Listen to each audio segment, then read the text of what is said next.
Hello everybody, I'm Maria and welcome back to my Nook. Today I'm starting yet another reading vlog for you guys, and I am reading a book in this vlog that I am very curious to see what it's going to be like. It is called Nettle and Bone by T. Kingfisher, and unfortunately I do not have a physical copy to hold up for you. It is the monthly buddy read kind of situation of the Patreon book club of Cassandra Lynn, and it's the first time I'm participating in her Patreon book club monthly read. So Nettle and Bone is a standalone fantasy novel and it's rather short. I think the physical paperback has less than 300 pages, if Goodreads is correct on that. So I'm very curious to see how the author manages to tell a round story, hopefully, in such a short amount of pages. And the only thing I know about this book is that apparently there's the main character who has two sisters that have been abused by a prince, and now the main character went to this witch to get the tools to kill this prince, and the witch told the main character that she has to first complete 3 impossible tasks, I believe. I've read the first chapter already. I'm like 4% into the book, so really not much at all. And so far it's incredibly intriguing. I also have the audiobook. Oh my god, I'm so excited about this because my library has the audiobook on Libby and it was available as well as the ebook. So I borrowed it, and it's been so long since I listened to an audiobook.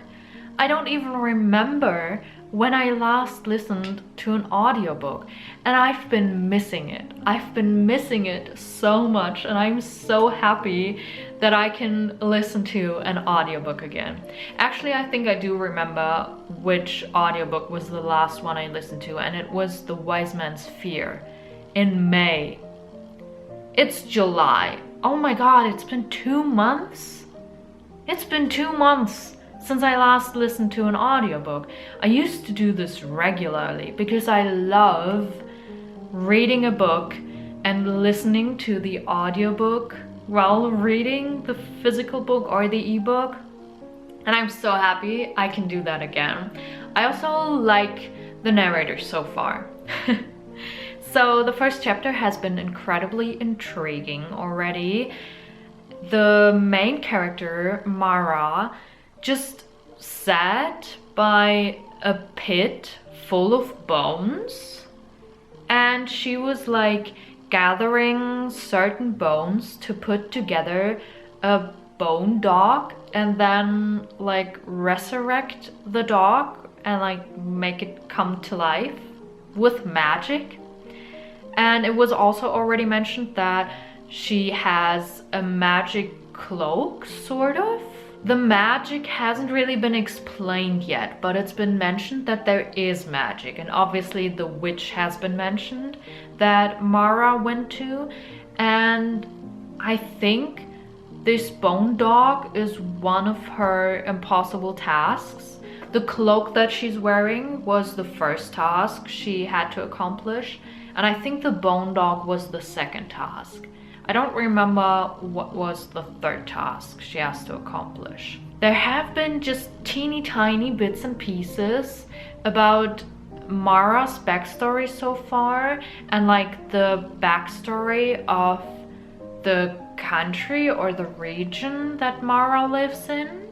I'm not even sure yet what the world building is like, because again, I've only read the first chapter, like that's fine, you know? There's been like a sentence here, a sentence there about what the world is like, and so far the book has a rather dark tone, and I find it incredible how the author already managed to do that, because not much has actually happened yet.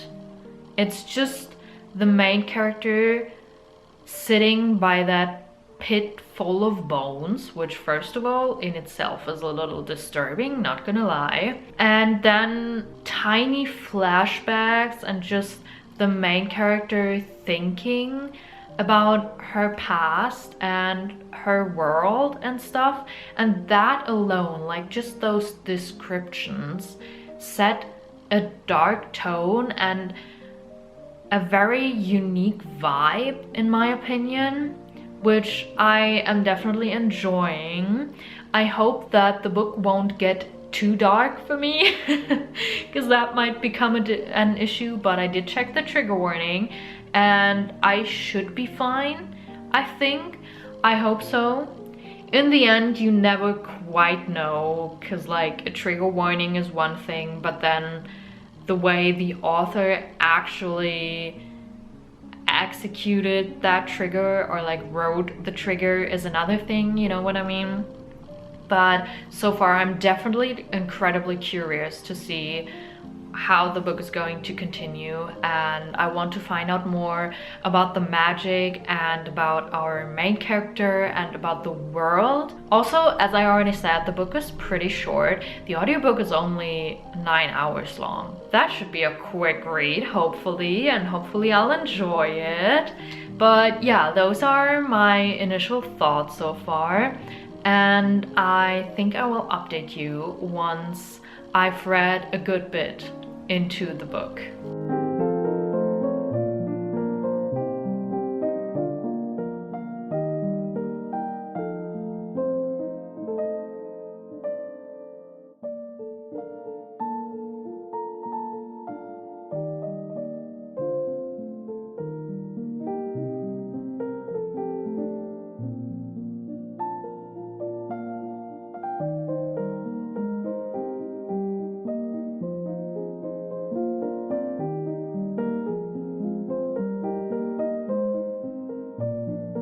Hello, it's the next day and I have a few updates for you actually.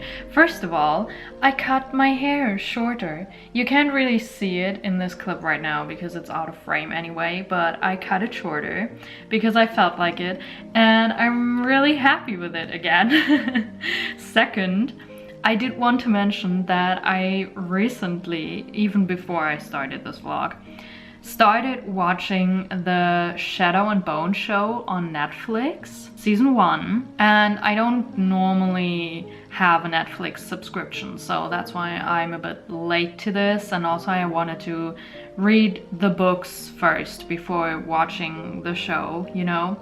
But I have finished reading the Shadow and Bone trilogy and the Six of Crows duology in May.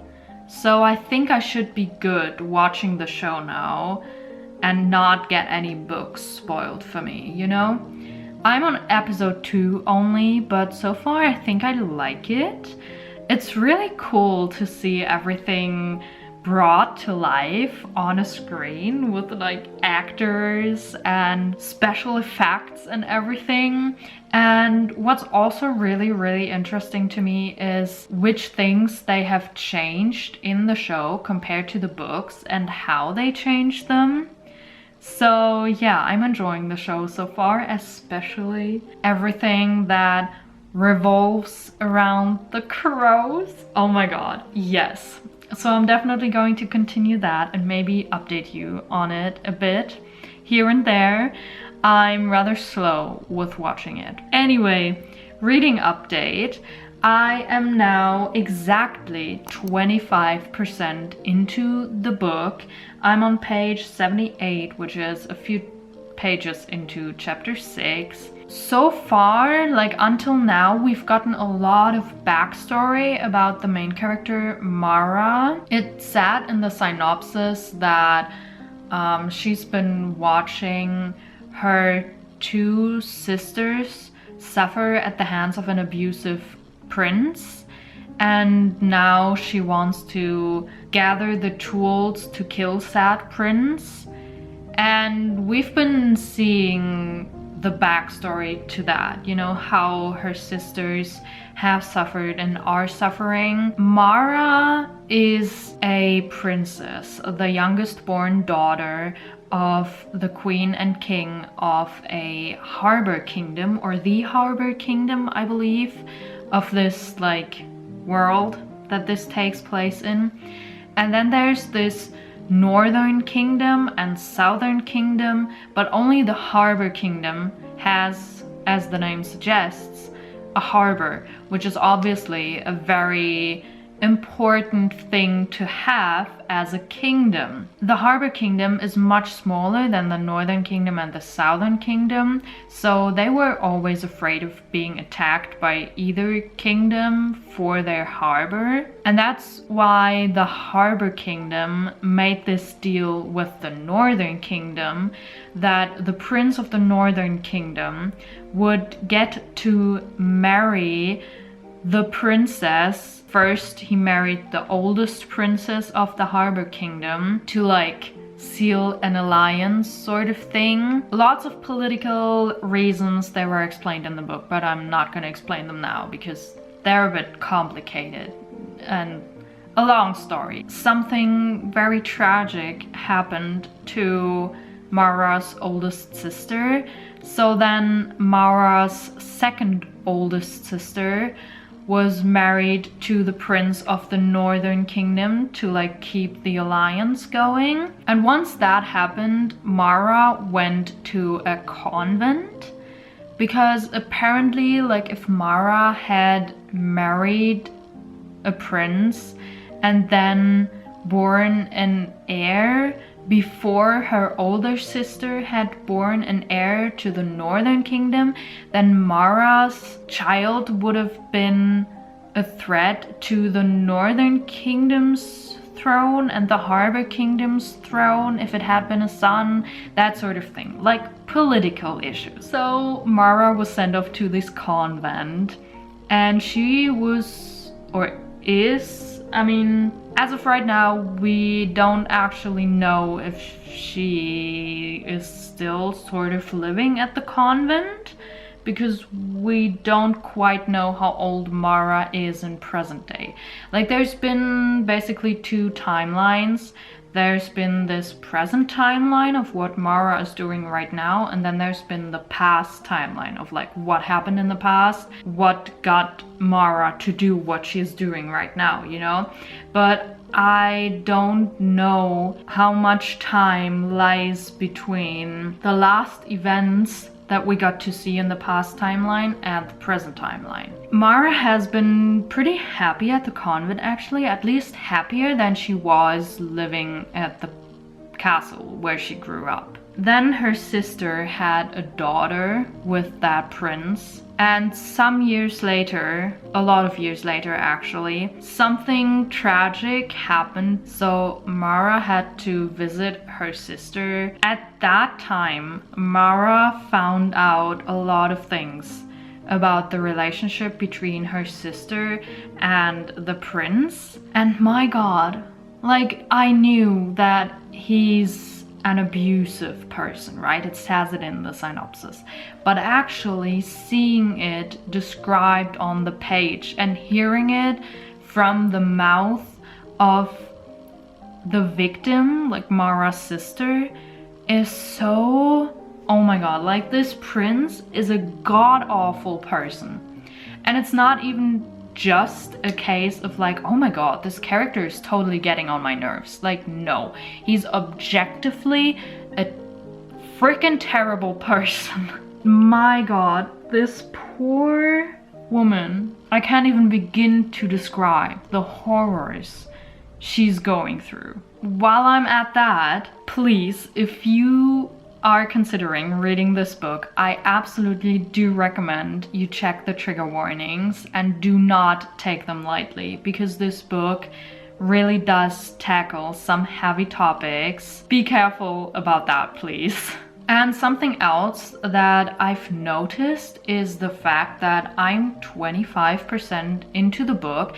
And I mean, yes, I'm only on page 78, which means that the whole setup of Mara's backstory has so far taken like maybe 60 pages-ish, and there might be more, but so far in page count it's not that much. But considering that it's 25% of the book because it's such a short book, I feel like that's a lot.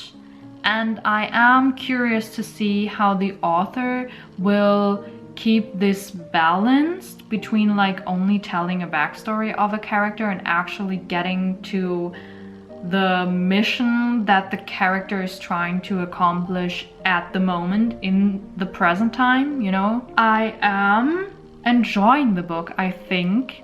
I'm not sure if I can say that because again, the book is pretty dark, but I'm having a good time reading the book, I think, and I'm curious to see what's going to happen next.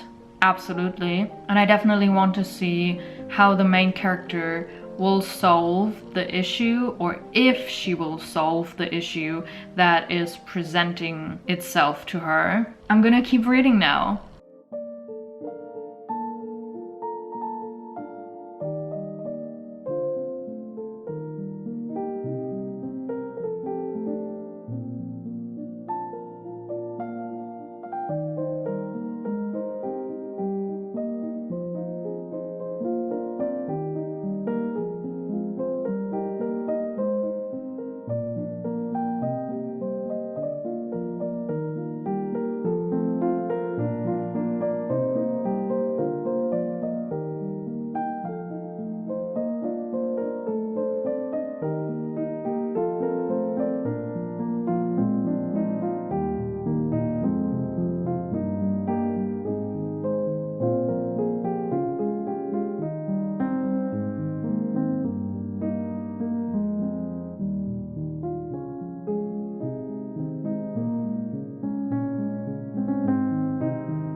everybody, it is 3 days later, if I'm correct. And I have a few things I want to talk about with you. So first of all, you just saw in the clips that I put tabs into my physical copies of A Perilous Undertaking and A Treacherous Curse by Deanna Raybourn.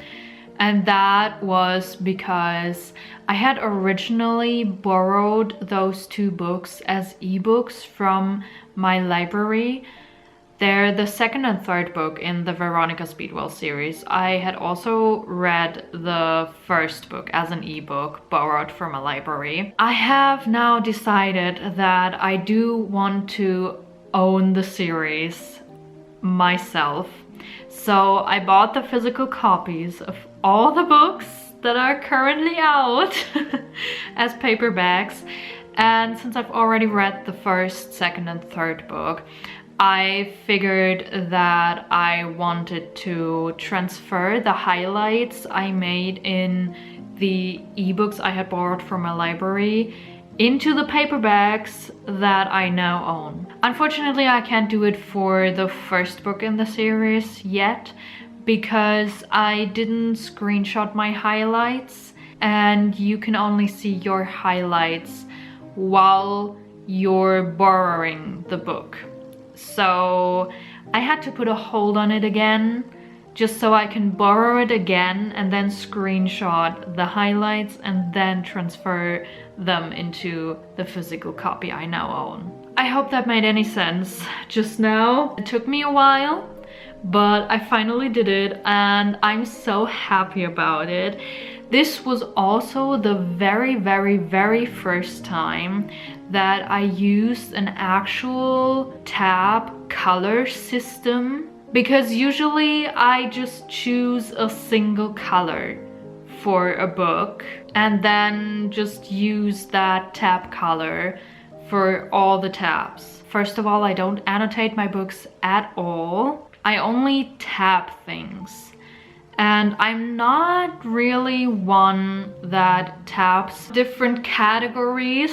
I usually just tab things where I feel like wanting to tab it for whatever reasons, because normally I don't even tab that many things. Like in some books I have maybe 8 tabs, so it's not really worth it to put up tab systems for most of the books I read. But in the Veronica Speedwell series, like the 3 books I read so far, each of them have like 30 tabs. And I was like, I should probably maybe try out a tab system, because the last time I had books with that many tabs, if I'm being honest, like I only used a single tab color. If I want to go back and look through my tabs, each tab looks the same from the outside. And with that many tabs, I feel like it could make sense to put up a tab color system thingy. So I tried that out with A Perilous Undertaking and A Treacherous Curse, and I put the 4 categories: romance, funny, case, so like everything that has to do with the mystery or the case that the main characters are trying to solve in the book, and then just general, like anything that might fit into multiple categories or doesn't fit into any of the categories. It was a lot of work, honestly, because I didn't do it while reading. Like I already had the highlights and just transferred them, you know, and I had to look for them and stuff. And they obviously weren't on the same pages as in the ebooks, stuff like that. But I think the tab systems were beneficial. I did change the tab colors in A Treacherous Curse like halfway through, because I had decided to use the same colors of tabs for funny and general in both A Perilous Undertaking and A Treacherous Curse, But then I had a lot more general tabs in A Treacherous Curse than I had in A Perilous Undertaking, and that made for a lot of gray tabs in A Treacherous Curse, and I didn't want that many gray tabs in the book, so I changed up that color. I do think I'm kind of happy with the color themes I set up for the two books. I feel like I'm a bit happier with the theme or the aesthetic I chose for A Perilous Undertaking than A Treacherous Curse. But that's also because I had a lot more tab colors that fit A Perilous Undertaking, like the cover colors. Then I had tab colors that fit the colors of the cover of A Treacherous Curse. That was a sentence. My god. Anyway, I'm happy with how that turned out, I think. And I think I'm going to continue using this sort of tab system for the next Veronica Speedwell books I'll be reading, like the rest of the series. I'm not sure if I'm going to use a tab color system like that for other books that I'll be reading. And now, a reading update.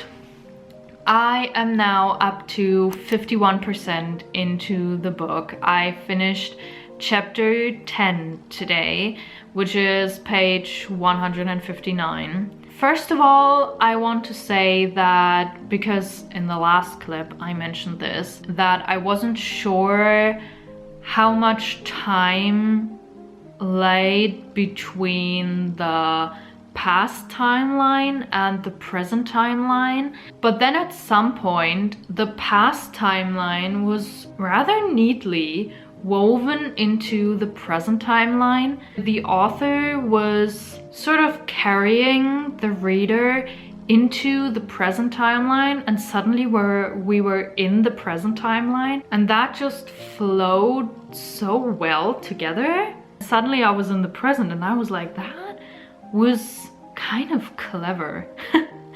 I really like that. And that way we also know that our main character Mara is currently 30 years old, and the last flashback of the past has not been that long ago, and she was just on that journey to do those 3 impossible tasks that this dust wife gave her, because the dust wife said, if you accomplish these tasks, I will help you kill that prince. Well, now Mara and the dust wife set on their journey to the Northern Kingdom to kill the prince, and they went to this goblin market, I think it was called, which was incredibly interesting. Like, the whole idea of the goblin market was so creative, and the magic was also so creative and interesting. And they have now, with the help of some magic, picked up a companion, I guess you could say. That companion is now traveling with them and will hopefully help them accomplish their goal. And I do want to say that, first of all, I really like the dust wife, and she has a chicken that is possessed by a demon. And honestly, it's so funny. Like, it's such a small side character, but it's so funny, in my opinion. I like the other companion that's accompanying their group now. I just kind of like their group in general. The dynamics between them and within the group, I enjoy those a lot. As of right now, they're traveling to the place where they need to get to, which is also progress, obviously. It's not that much action, you know? It still flows very nicely, in my opinion. I do wish we had a map, if I'm being honest, of the world or country or whatever. I can manage without, I think. I'm definitely enjoying the book, and I am looking forward to continuing reading this book. I don't know if I'll be able to finish it tomorrow, or maybe the day after.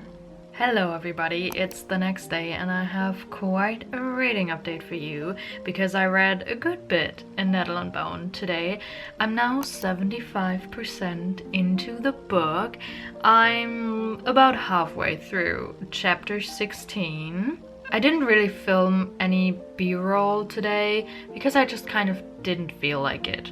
I just sat on the couch and relaxed and read my book and just didn't feel like filming any b-roll, so I didn't. So the last time we talked, our main character Mara was traveling with the Dust Wife and her demon chicken, and they had basically just picked up another person that was going to accompany them on their mission.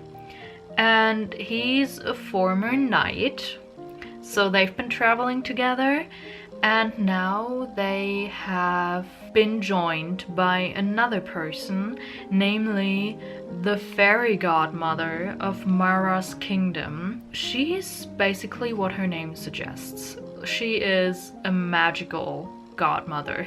These magical godmothers can basically perform blessings and cursings and sometimes other types of spells.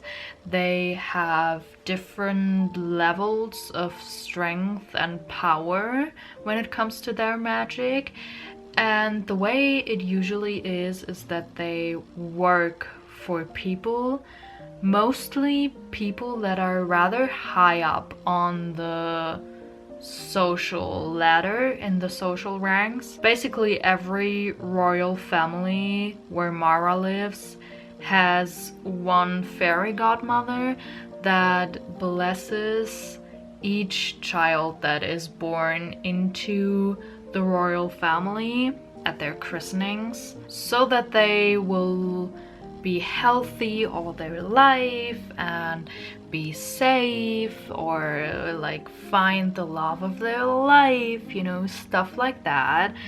And so Mara's kingdom is a rather small kingdom, so they don't have a very powerful fairy godmother. And the northern kingdom, that's prince they want to kill, has a pretty powerful godmother.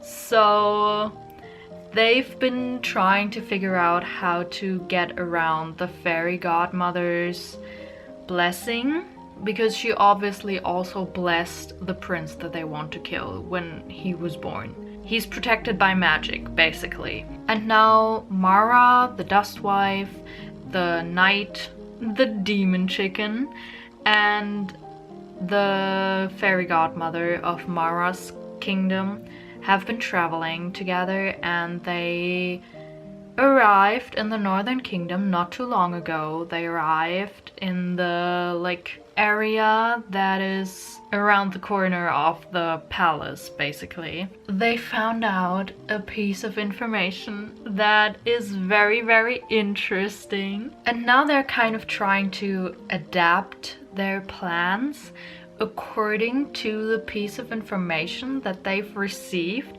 and I'm very intrigued how this is going to go. Also, something that I've been kind of liking, kind of a bit conflicted on, is how, first of all, our main character is pretty self-conscious and not very confident, and she's a bit anxious too.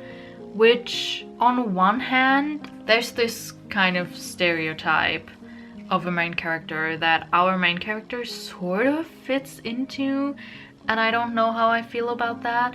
But on the other hand, I like seeing a story or reading a story where characters are like, we have no idea if we're going to make it. We don't know what our plan is. Why are we even trying to do this? This is a fool's errand. Who would even get the idea to do this? But they're still trying to do it, and I just kind of feel like that's a very realistic stance at this whole thing, that's probably how it would go for most characters when they've never been up to such a challenge before. You know what I mean? So I definitely like seeing that because it's fairly realistic for a fantasy book. I'm still enjoying it, even though it doesn't make me giddy or anything like, for example, the Veronica Speedwell series did or does, or the way romance books do, but I'm still enjoying it. And I can't quite put into words why. I just like being immersed in this world and being there with the characters, you know? And still, like, there are some things happening in this book where I'm like, this is so creative and inventive, and I love this.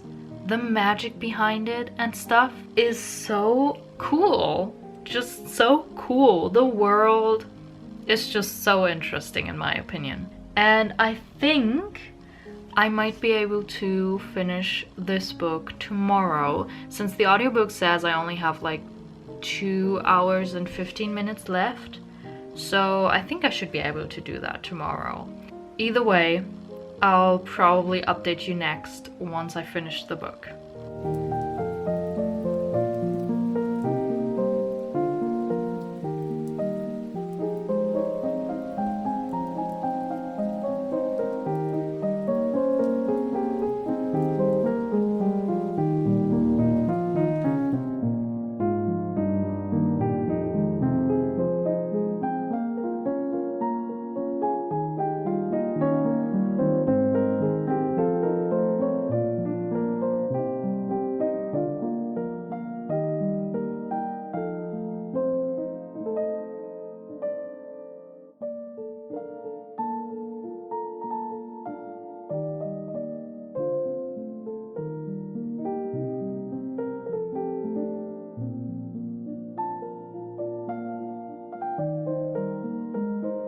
Okay, so I am here to wrap up this vlog because I have indeed finished Nettle and Bone today. It's the next day from when I last updated you.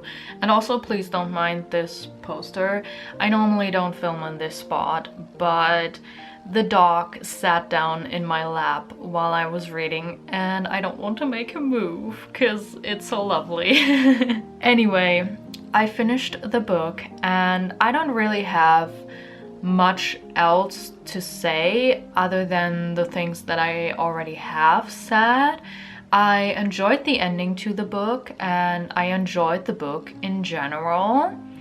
I read a review on Goodreads where somebody said that this felt rather matter-of-factly, like this happened and then this happened and then this and then the end, much like a fairy tale. And I think I agree to that, but I liked it. I liked the kind of spooky fairy tale touch that this had, even though, granted, that kind of made for some depth missing here and there. And I think if the book had been longer with a little more depth to certain things, maybe I would be rating the book higher, because I did enjoy it already. And with more depth and more pages and therefore more time to get to know things about the world, about the magic, about the characters and everything, I feel like I would have enjoyed it even more. Also, the author's note at the very end of the book was quite insightful, if I'm being honest, because the author mentioned that they had been trying to write a fairy tale for children at the time when they got the idea for this book. And that kind of goes along with the fact that this book feels like a spooky fairy tale. And also the author mentioned something about the deadline being only like 2 months away. I don't know if the author meant to say that like at some point the deadline was only 2 months away, or if from the beginning of the writing process they only had 2 months time to write this book. Because that would be a very short amount of time to write a whole novel. And in that case, I would understand why it's a shorter standalone book and why there's some depth missing. All in all, I really enjoyed the book, even though I'm normally not the type for dark books and like horror. I don't even get close to horror, not at all. But this, I was kind of vibing with. I don't know. I might actually look into the other books that the author has published and maybe consider reading some of their other books, possibly, depending on how dark they are. I'll probably have to be a little careful about that. And honestly, that's all I have to say as of right now. Maybe I'll add something more once I've thought more about the book and everything. I did like the characters a lot and their dynamics, and the magic system was amazing. The world was really cool, even though this was one of the parts where I really would have liked more depth, because there are a lot of questions I still have about the world and the magic. And now that is genuinely all I had to say, and with that I will let you guys go. I really hope you enjoyed this video. If you did, maybe give it a thumbs up and perhaps subscribe to my channel. Maybe leave a comment down below if you have read Nettle and Bone, or if you have read any other books by T. Kingfisher, so you could maybe recommend a book by that author to me that maybe isn't too dark, perhaps. If you haven't read Nettle and Bone or any other book by T. Kingfisher, you can just tell me what you're currently reading or anything else you want to tell me. Otherwise, I will see you guys in my next video or somewhere else on the internet. Bye!